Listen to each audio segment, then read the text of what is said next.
Estivadores de Santos vão debater paralisação na segunda-feira. Colheita de soja avança em Cristalina, Goiás, com boa produtividade.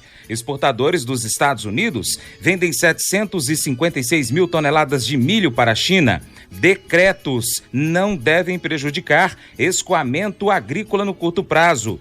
Competição acirrada entre indústrias mantém preços do leite firmes no campo. Soja, milho, arroz, feijão, trigo e carnes. Como andam estes mercados diante da pandemia? Confira na análise do consultor Vlamir Brandalize.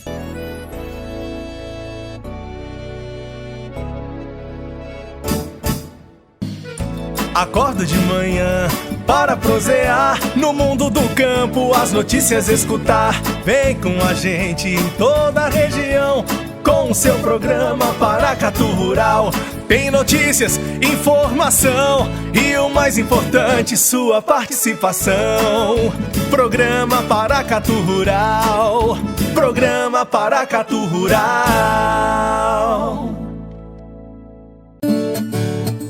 Análise de mercado agropecuário, com Vlamir Brandalize.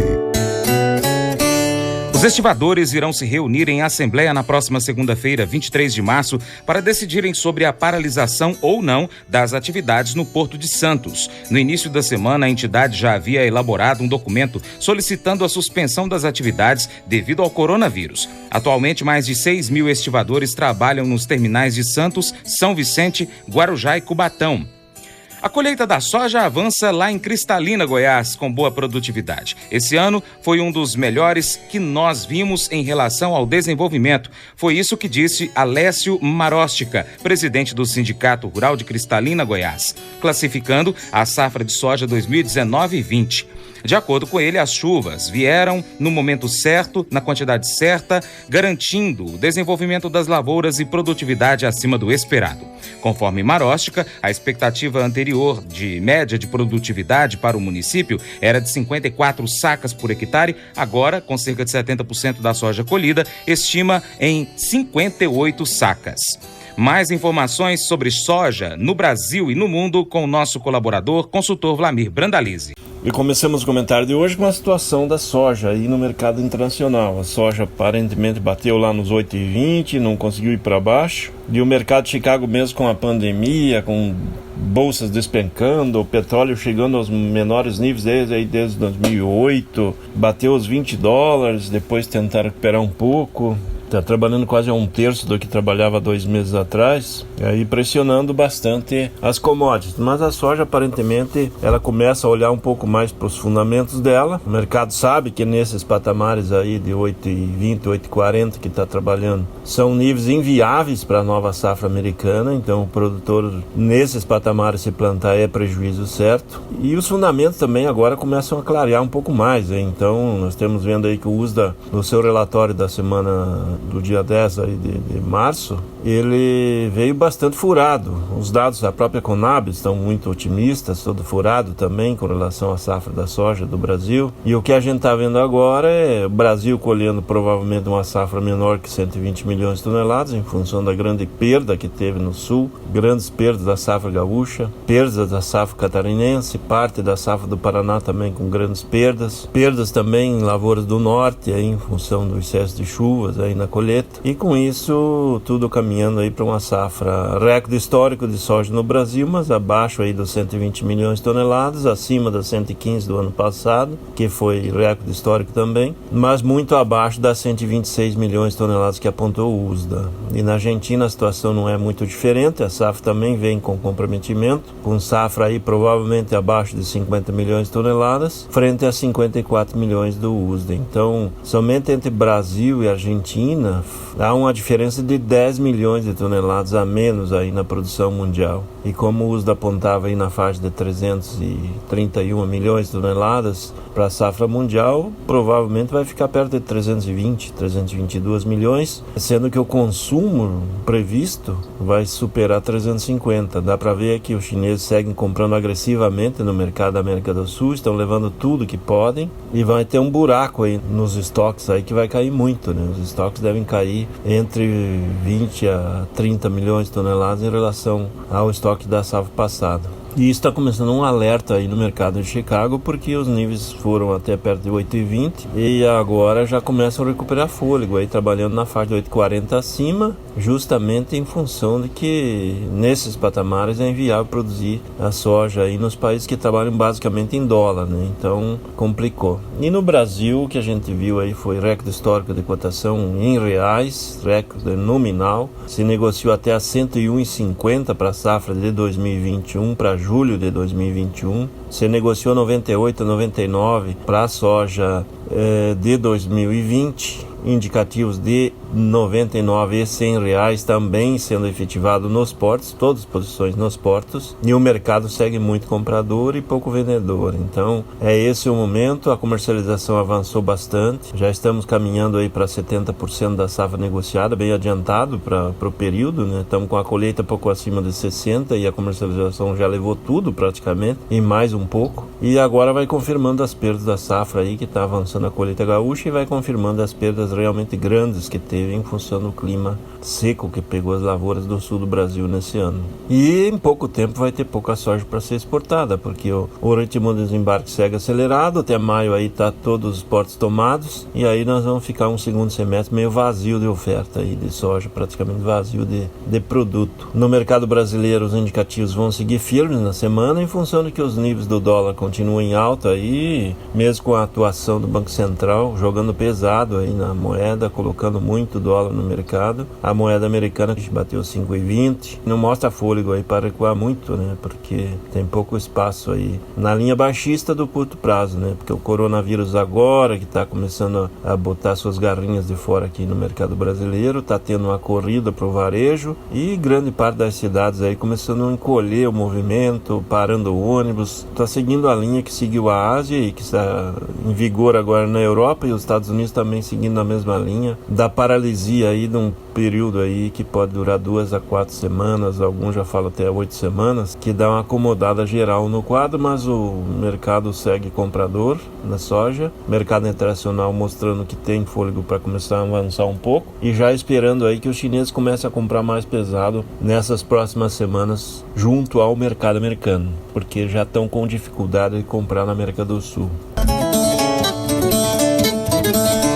Exportadores venderam 756 mil toneladas de milho dos Estados Unidos para a China, com entrega no período 2019-20, de acordo com o Departamento de Agricultura dos Estados Unidos, USDA, nesta sexta-feira, dia 20. Vlamir Brandalize tem mais informações sobre o mercado do milho. O mercado do milho está mais pressionado internacionalmente aí, em função do petróleo que despencou, e ele tem uma dependência muito grande do etanol. Então, com petróleo barato, o etanol não consegue se manter, também recua e pressiona o milho, né? O milho pressionado para baixo também é uma cultura que hoje faz o produtor americano pensar, né? O que planta? Um que dá mais prejuízo, o que dá menos prejuízo, o que dá menos prejuízo, o que vai me fazer quebrar mais rápido? Essa é a dúvida do produtor americano. Parece uma piada nesse momento, mas é a realidade americana. O pavor chegou às lavouras americanas nessa temporada aí de petróleo nos níveis aí de pouco acima de $20 o barril, que complica toda a vida do setor produtivo do etanol americano, que vinha nadando em águas calmas e evoluindo fortemente, mas agora complicando um pouco aí a competitividade, porque a gasolina se tornou muito barata nos Estados Unidos nesse momento. No mercado brasileiro, a pouca oferta do milho está mantendo as cotações firmes em todas as regiões. No sul, os indicativos aí variando de 47 a 50 no mercado de balcão das indústrias, e os lotes também trabalhando um pouco acima disso aí junto aos principais compradores. Há poucos vendedores, o produtor vem segurando a oferta e nada de volumes novos negociados na exportação, que tem variado de 43 a 46 reais o indicativo nos portos nesse momento, mas não tem girado porque os níveis no interior não viabilizam novos negócios na exportação. Os grandes compradores querem ainda produto para trabalhar esse mês de abril e depois vão olhar aí mais as condições da safrinha. Falando em safrinha, voltou a chover e melhorou as condições aí das lavouras do do Paraná, Mato Grosso do Sul, que teve chuvas e está tendo chuvas nessa semana e vai dar uma amenizada na seca, mas já tem perdas também na safrinha dessas regiões. A safrinha do Mato Grosso segue em boas e excelentes condições, a safrinha de Goiás também está dentro de uma normalidade, não tão boa que o ano passado, mas também não tão ruim como estava no oeste do Paraná, que estava sofrendo e perdendo muito. E no geral a safrinha segue para uma condição de colheita dentro da normalidade. No Mato Grosso podemos chegar até 35 milhões de toneladas ou acima, se mantido o clima que veio até agora. E aí abastece o mercado interno e dá tranquilidade para o consumo no segundo semestre, né? E voltamos já com as informações do mercado do arroz e do feijão.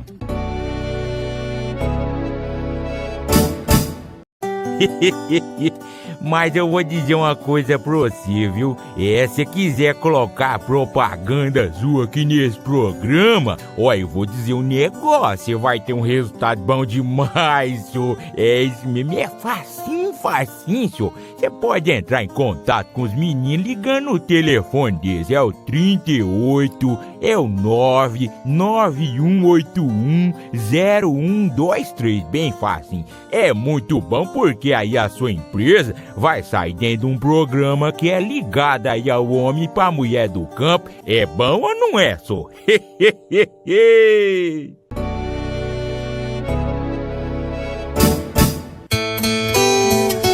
A decisão do governo federal de fechar as fronteiras terrestres com países vizinhos como modo de ampliar a proteção contra a pandemia do novo coronavírus acende um sinal de alerta quanto à entrada e saída de alimentos entre os países. Embora a medida não tenha o propósito de afetar o transporte de cargas, o Ministério da Agricultura acompanha a situação com atenção para garantir o abastecimento de alimentos. A ministra Tereza Cristina reforça a necessidade de concentrar esforços para manter a logística. A Associação Brasileira do Agronegócio, ABAG, afirma que decretos estaduais e municipais não devem prejudicar o escoamento da produção agrícola no Brasil neste momento.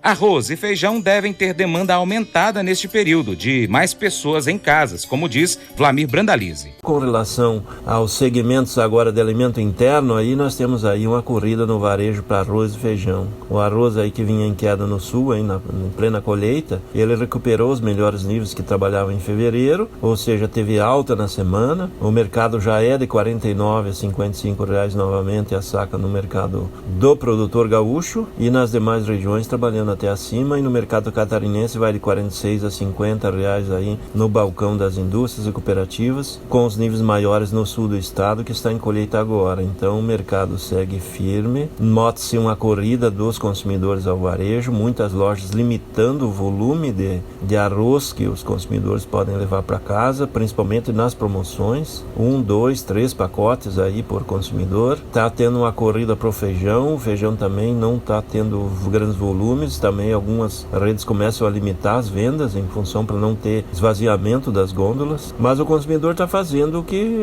os asiáticos fizeram, o que os europeus estão fazendo, que é comprar alimentos e estocar aí para um mês ou dois aí, que seria o normal de esperar passar a crise. A grande questão é que o consumidor, tanto lá como aqui, se ele precisa de alimento para uns 40, 50 dias, ele vai comprar para 90, 120. Então é isso que a gente está vendo, levando muito mais aí, como já levou todo o álcool gel, papel higiênico, sabão, essas coisas aí de limpeza também está sumindo do varejo e não está dando tempo aí dos varejistas reporem aí, porque a indústria não está conseguindo atender aí aos pedidos. O que a gente nota é que o consumo de alimentos no domicílio vai crescer nas próximas semanas. Nós vamos ver o consumidor consumindo mais arroz, feijão, ovos, frango, alimentos básicos. Vai ter uma demanda crescente. Isso talvez nessa transição dessa crise vai manter parte desse consumo aí doméstico maior. Isso acaba beneficiando o segmento do arroz e feijão. E a gente vai vendo aí, no caso do arroz, aí os pacotes que estavam em promoção até abaixo de R$10 já sumiram, os que estavam abaixo de R$12 devem sumir no máximo até essa final de semana. E o mercado vai trabalhar com a maior parte das marcas entre 15 e 20, nobres acima de 20 e poucas abaixo de R$15 aí na próxima próxima semana em diante, porque a demanda segue aquecida. E esses são os valores aí no mercado do arroz, para gente pensando em arroz no mercado gaúcho acima de R$50 do casca, que é essa condição aí para chegar ao consumidor, que mesmo na faixa de R$15 ainda o arroz é um produto muito barato aí no mercado brasileiro. O arroz brasileiro é o mais barato do mundo no momento, muito mais barato que está na Ásia, porque hoje o arroz da Tailândia, o tipo 100B, que seria um padrão meio do tipo 1 brasileiro, ele está acima de $500 a tonelada no atacado, ou seja, na indústria. Isso dá ao consumidor aí na faixa de 75 a $1 o quilo. Então o consumidor da Tailândia está pagando para um arroz padrão tipo 1 brasileiro aí na faixa de R$4 a R$5, ou seja, acima de R$20 um pacote de 5 quilos a R$25. Não estamos falando das marcas nobres, estamos falando apenas de um produto tipo 1 brasileiro padrão comercial, que é o que tem mais nas gôndolas do momento aí. O outro parceiro do arroz, que é o feijão, também está com uma corrida de demanda, e com isso vai dando fôlego altista no mercado interior. A gente já apontava que ia ter uns vazios de oferta, e o vazio está chegando até mais rápido do que a gente esperava. Nós esperávamos um vazio aí já no final do mês de abril, aí, que já vem a segunda safra comprometida pelo clima também no sul. E nós estamos vendo um vazio de ofertas. E o mercado hoje trabalhando aí com tipo 8,5, 9, na faixa de R$220 a R$250. E que tem um produto mais nobre aí acima do 9, 9,5. Já tem indicativos locais aí, localizados aí do sudeste, até R$280, R$300 poderia estar girando. Não tem grandes ofertas. O produto que tem está rapidamente sendo negociado quando ele vem em ofertas. Indústrias empacotadoras estão levando tudo que aparece, porque a demanda segue aquecida e o pessoal não tem como atender todo o pedido que está chegando do varejo. Tem empacotador aí que está distribuindo pedidos, ou seja, está entregando parte dos pedidos, aí parte para um cliente, parte para o outro, ou seja, pedidos de 100%, está entregando 70% para um, 70% para outro, para conseguir ir atendendo os varejistas, que é uma corrida para os alimentos básicos, e o arroz e feijão estão na ponta aí, junto com produtos como o álcool gel, que já sumiu do varejo, e demais produtos aí de limpeza também estão sendo bastante procurados nesse momento. É a demanda de alimentos no domicílio que vai crescer rapidamente nos próximos dias, e a tendência do quadro ainda é piorar aí para esse restante de março e talvez o começo de abril, e escassear mais ainda os produtos. A disputa entre indústrias para assegurar a compra de leite no campo vem sustentando as cotações ao produtor em altos patamares durante este primeiro trimestre. De acordo com pesquisa ainda em andamento do CEPEA, o preço pago ao produtor em março, referente à captação de fevereiro, deve registrar nova elevação no Brasil, ainda que menos intensa que a observada nos meses anteriores. As cotações do leite longa-vida registraram ligeira alta frente ao primeiro mês do ano. Segundo colaboradores do CEPEA, o consumo retraído do HT levou a um cenário de produção controlada com estoques limitados. O preço recebido pelas indústrias subiu 0,21% de janeiro para fevereiro, com média de R$ 2,38 por litro. Em relação a fevereiro de 2019, por outro lado, houve queda de 5,62%. Agora, o consultor Vlamir Brandalize comenta o mercado das carnes e ainda do trigo. O que nós temos aí com relação ao setor da carne ainda continua, o abastecimento interno bem regular, sem problemas de abastecimento. E o quadro de exportações aí, muita gente esperava que ia haver uma queda de exportações no ano do segmento da carne, do segmento de exportação em geral, e não está ocorrendo. Os dados da semana aí da CSEX mostram que, no caso do boi, está com quase 60 mil toneladas já embarcados em 2 semanas. Como ainda faltam 2 semanas e meia para fechar o mês, nesse ritmo vai passar de 130, talvez 135 mil toneladas no mês de março, e recorde histórico para março também, se chegar nesses níveis. O acumulado do ano é recorde histórico no setor do boi, com 287,2 mil toneladas acumulados até a segunda semana de março. O mercado suíno também mostra que vai para recorde histórico aí, talvez nesse mês de março, com 2 semanas aí já 29.700 toneladas embarcadas. No acumulado do ano está com recorde histórico, com 147,1 mil toneladas exportadas de suíno. Frango também com recorde histórico acumulado no período aí de janeiro até agora, 775,3 mil toneladas embarcadas. Em 2 semanas do mês de março, já com 150 mil toneladas embarcadas, e fôlego aí para mais umas 200 mil nesse restante de mês, indo talvez acima de 350 mil toneladas do mês de março. O quadro do setor de carne na exportação segue com recorde, então no acumulado está com recorde, embarcando em nível recorde, e segue com forte demanda internacional. Então a crise do coronavírus, ela veio veio para vai afetar alguns segmentos, mas com relação a alimentos não muda. E a boa notícia continua sendo da Ásia, que em geral a maioria dos países da Ásia estão proibindo, limitando muito a comercialização de animais selvagens aí para alimentação humana, né? Então os alimentos estão ficando em cima dos básicos, o frango, suíno, boi, peixes e alimentos tradicionais aí saindo, cobras, cachorros, escorpiões e morcegos, toda essa linha de produtos está sendo proibido a comercialização aí em função dos problemas sanitários que podem apresentar. Então isso é benéfico para o segmento da carne brasileira e vai ficar. Então, depois de passar a crise, todos essa condição de alimentação com produtos de melhor qualidade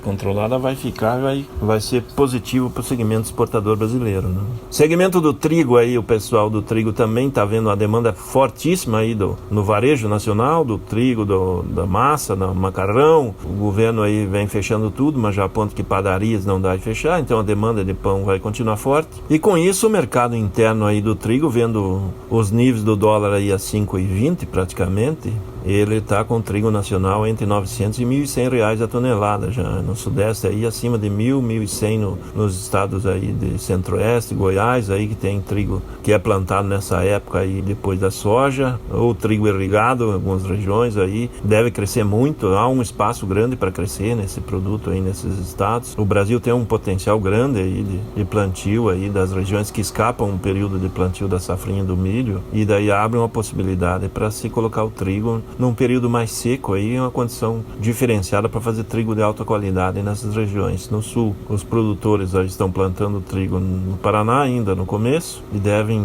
plantar no Rio Grande do Sul aí nas próximas semanas se o clima normalizar, mas ainda é cedo, né, para o trigo do Rio Grande do Sul, que tem plantio de junho e julho aí, principalmente em função das geadas, né.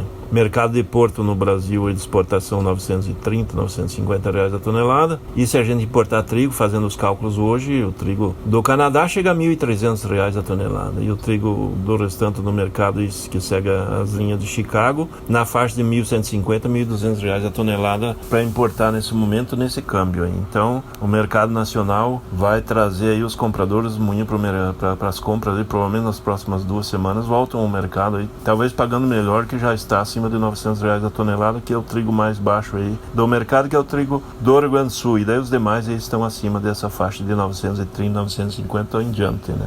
Demanda interna aquecida, e Brasil vai ter que importar, e aí depois o trigo importado acima de R$1.000, 1.100 em diante, nesses níveis de câmbio não tem como trazer trigo mais barato. E Chicago a gente tá vendo aí que na semana ele bateu lá embaixo e agora já recuperando fôlego, mostrando avanços nos indicativos, com espaço de crescer aí, seguindo a linha do crescimento dos demais aí, como a soja. O trigo também vai avançar porque o coronavírus deve estimular a demanda de trigo no mercado global também, e isso vai valorizando o cereal aí no mercado tradicional também, como já aconteceu com a gente já citou, arroz aí e os demais. Estamos entrando numa fase de consumo de alimentos tradicionais, arroz, feijão, no caso brasileiro, mercado de trigo e arroz e proteínas animais aí no mercado global, e vai seguir assim na sequência, né? É um período de crise, tudo parando, mas a gente tem que tocar em frente porque as lavouras não podem parar, estamos na safrinha, o produtor tem que continuar tocando a safra, vai aplicando os produtos aí na lavoura de safrinha, e a colheita da soja segue em andamento aí nas regiões,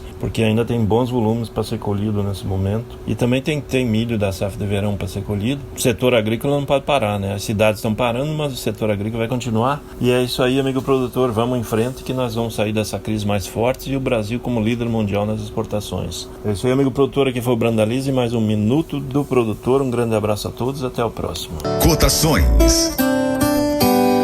Dólar para compra, com fechamento em 20 de março, R$ 5,03. Soja no Porto Paranaguá, 60 quilos, R$ 96,70. Algodão em pluma, @95,65 em São Paulo. Milho, 60 quilos em São Paulo, R$ 59,04. Feijão, negócios reportados em Minas Gerais, de 185 a 300. Arroz em casca, 50 quilos, Rio Grande do Sul, R$ 49,88. Café arábica, 60 quilos em São Paulo, R$ 575,57. Trigo tonelada no Paraná, R$ 1.052,26. Boi gordo em São Paulo, arroba 197,85. Em Paracatu, 180. E a vaca gorda em Paracatu, arroba 170. Nelore 8 a 12 meses, Mato Grosso do Sul, R$ 1.800,33. Frango quilo em São Paulo, 4,51. Suíno vivo, Minas, o quilo, 5,84. Ovos Granja Vermelho Extra, 30 dúzias, Ceasa BH, R$ 150. Leite valor de referência padrão, R$ 1,31,24. Entregue em março a ser pago em abril. E para continuar recebendo as informações do agronegócio, inscreva-se em nosso canal. Também clique no sininho e compartilhe este vídeo com seus amigos para nos ajudar a trazer muito mais informações para você. Muito obrigado. Programa Paracatu Rural. Programa Paracatu Rural.